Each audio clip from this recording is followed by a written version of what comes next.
Good morning and welcome to Kramer's Corner with the daily technical update. It is Monday, the 6th of October. This video is for educational purpose only. There's no recommendation advice whatsoever. So let's kick off. It was a fairly uneventful Friday on the US market, a little bit lower on the Nasdaq 100 as we can see here, but we're still at a bullish trend. However, divergence is building up on the RSI. But again, trust the trend. What I will do, I will move this one up here and say, okay, as long as we stay above 24,186, we are still in a bullish trend, and there's still some strong support in this region here around down to around 23,969. Still 55 moving average coming up. So still bullish trends, but it is a little bit stressed. However, pre-market we are up a little bit there on Nasdaq 100 CFD. S&P 500 was more or less unchanged Friday.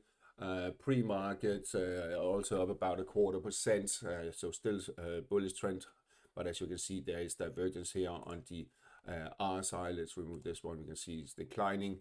So it is a little bit stressed, but I think we could continue for a few more days before we get another correction.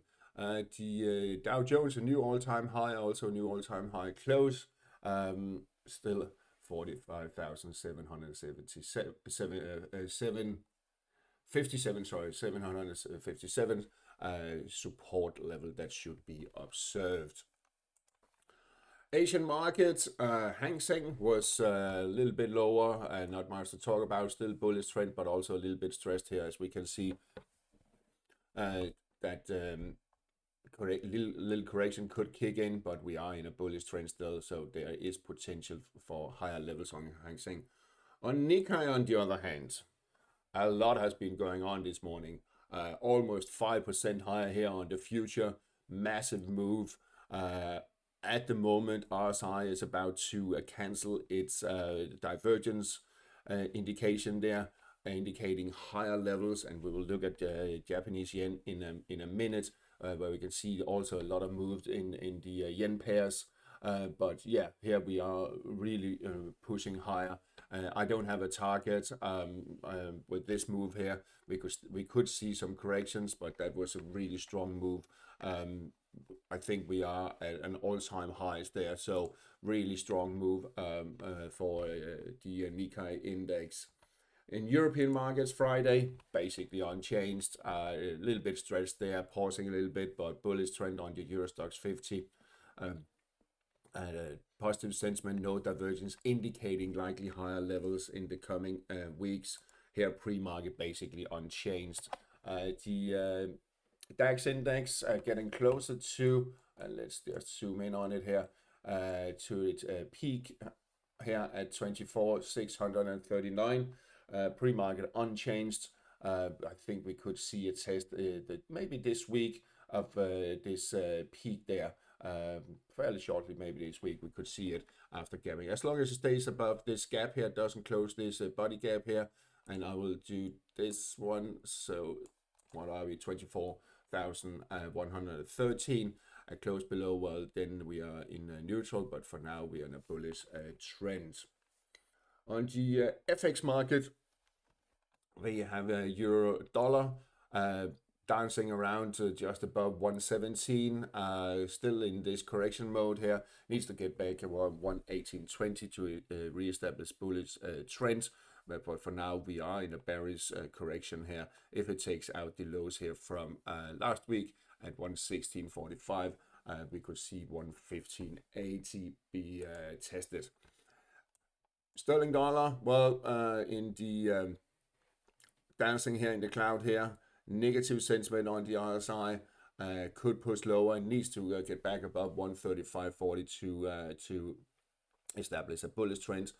But for now, it is a bit under pressure. Key support here at 133.25. Euro sterling bounced from the 38.2 still. If it takes out the lows from last week, then I think we will see down here to test the rising trend line and the 61.8 retracement there at 86.60. if it takes out, it needs to take out the 87.70 to continue its bullish trend. Coming up to the yen pairs, and what a move, almost 2% up now, 1.8 at the moment. Really a gap there, but it needs to get above 151 or 150 and 92 there, but 151 that will push it higher. And let's just add the weekly chart to it. You can see that really some resistance levels up there in this region around 151. If it closes this gap here that it made this morning, well, then the downside pressure could come back in. But for now, it seems to be to the upper side. So let's see if it can remain there, if it can actually stay up there or not. That would be key. Be careful if you're trading it. With this move here, there could be a lot of volatility, and suddenly the wind could change. Euro yen also gapped higher and pushed above the peak last year. And I think if we zoom back, I mean, I don't have any levels going really far back, as we have to go all the way back to what, the 90s now to see levels like this. So really strong move. And again, if it starts closing this gap here, well, then the downside pressure could accelerate. But for now, it seems like we are pushing higher, and we could guesstimate where it could push to by using this. We talked about last week, we had this bottom and reversal pattern here, by the way. There was a chance, but I didn't anticipate this jump here, to say this. But you can see it reached 138.2 projection at 176 and a quarter. Could, if it takes out that, well, then we're looking at 177. Aussie yen also pushed higher and very trading around the resistance there at 99.17, just around 99. So also gap here that should be observed. You can see RSI back above 60 threshold, indicating likely higher levels. If it can get free of this resistance there from back. It's not the strongest one, to be honest, so I think it will do that. We are above the cloud on all counts, and a very strong move indeed. Again, also here, if it can keep, doesn't close this gap there, well, then there are potential for higher levels, possibly above 100 in the coming days. Sterling yen, also gap, of course, after testing the 197.85 support area and the 100 moving average. RSI currently back above 60 threshold. Let's see where we are at the end of the day. What do you see here weekly chart indicating higher levels. It's now eyeing the levels there not seen since July last year, where we are above 208 actually. Let's see if we get there, but a very strong move indeed there also. But be careful. Again, there's no recommendation or advice here. Certainly everything can change. But I think we will see sterling yen to push higher. But some profit taking, obviously, and there's of course also some closing shorts that has been hurt badly there, of course. Moving on to the other pairs that are fairly quiet. Aussie dollar also still this 66.30 resistance that should be observed. Resistance and move above, then uptrend could push it towards previous peak there around 67. If it takes out the lows here at 65.20, downtrend is resuming. The dollar Canada, really not much to report. It didn't get all the way up to 140, but very close to. But you have the 200 moving average that is really giving a hard time up here. If it takes out 138.95, then we could see a correction lower to 138 area. Sterling Canada, resistance there 188.45. That is key. You see very close to testing here late last week or last week. So that is the key towards on. I think it will break it eventually, but it's not certain it will. But if it does, then I think we were looking at 190 area up in this region here, around 90.35 possibly. But we could see it sliding slowly back and then be caught range bound in this bigger range here down to around 185. It is a very volatile pair, to say the least. Euro Swiss tried to a couple of times to get back above the 100 and the 55 moving average, and the cloud couldn't get above it, and now it's being sold off a little bit, and could, if it takes out 93, well, these lows here, then we could see it still down to around 92.75, possibly lower, but for now it seems it does seem a little bit heavy. Dollar Swiss is still below this falling trend line there. Support still 79. That is key. If it takes out that, then downtrend has resumed. But for now, it seems that it can't really get above these, and it needs to do that, and it needs to take out 80s, but 15 the spike there for push up to 80.40 and possibly higher. But you will see also moving average 100 and the 55 is putting a lid on it there. Dollar index. Well, dollar index bounced a little bit this morning here.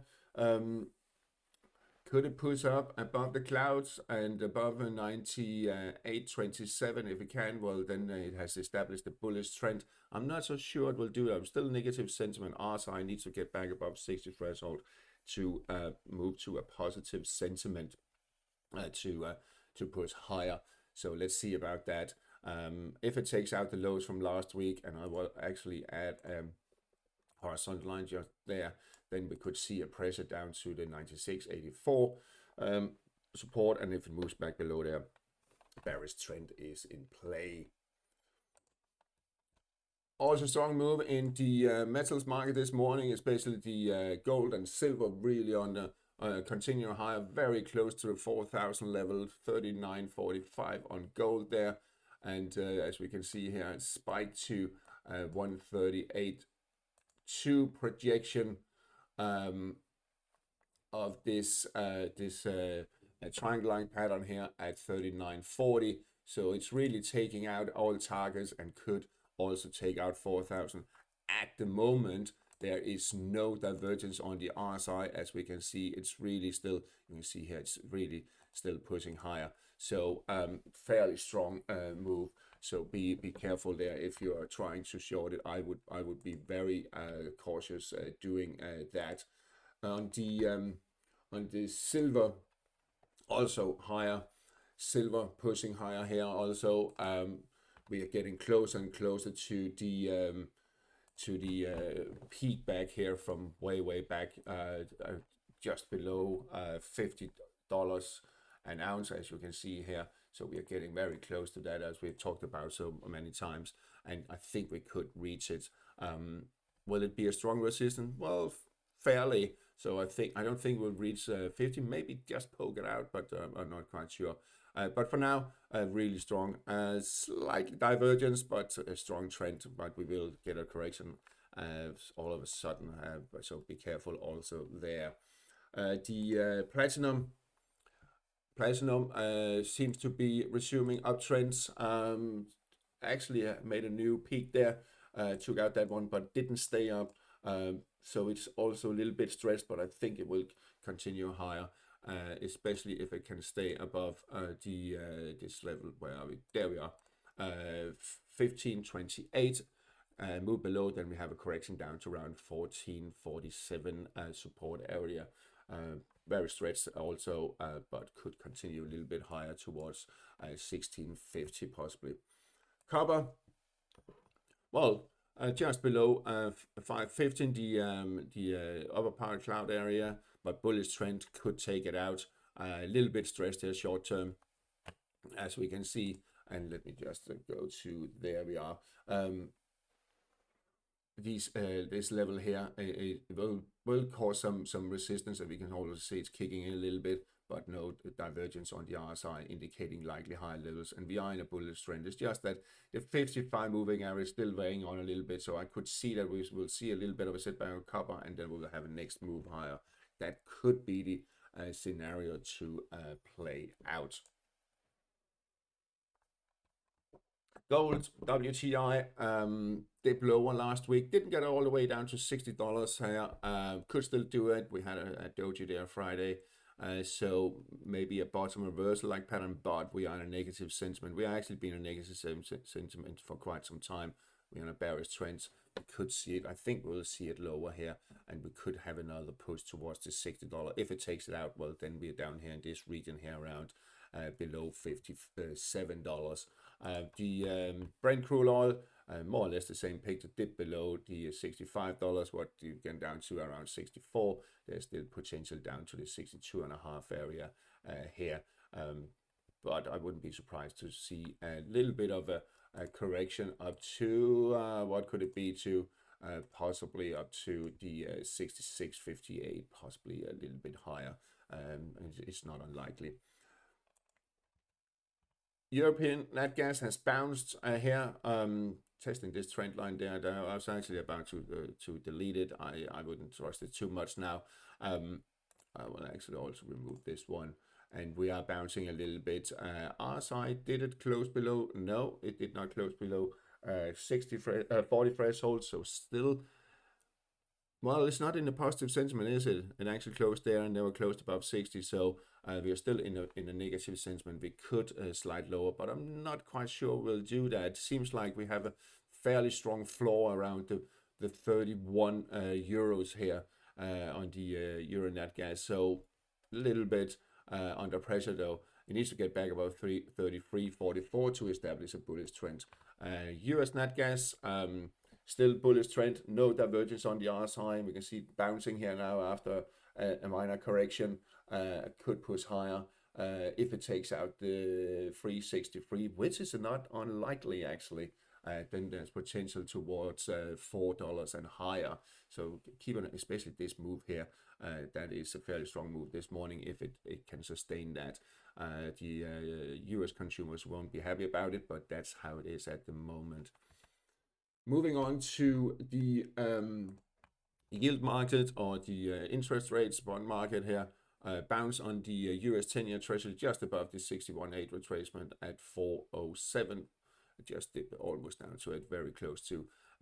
Could see another push towards 420. That would be key. If it takes out the lows from Friday, well, then we could be slight lower to around 4%. And the European yields very quickly hasn't done much really. See the Euro 10-year found some support here. 269 did it last week, so we could bounce a little bit. The UK 10, well, not really much doing around here, the 470, 460 level. In the bigger picture, it is still in a bullish trend, as you can see, but really not doing much. So there's not much to talk about. It basically needs to take out the spike there at 478 or the lows here at 459. Japanese 10-year, well, still 168 resistance that is kicking in. So really not much to say, but on the 30-year, and I don't talk about much, but 30-year jump really this morning, as you can see, gapped higher. So there was really something cooking there. Let's see if we can push this there and adjust it. There we are. So we are back to test this peak here at 3.3%. If it takes it out, well, then we'll look at a 3.38. On the Bitcoin new all-time highs. A little bit stretched short term. I think we could see a little bit of setback, but there's potential higher towards 127, possibly towards 130. Very strong move indeed, but it is a little bit stretched short term. Ethereum flirting with the 786 retracement at 4,566. RSI close to getting back above 60 threshold. If it does and stays up there, well, then I think we'll see also Ethereum towards their all-time highs. All right, that's all for today. Very quick and dirty. Have a nice day, and talk to you again later.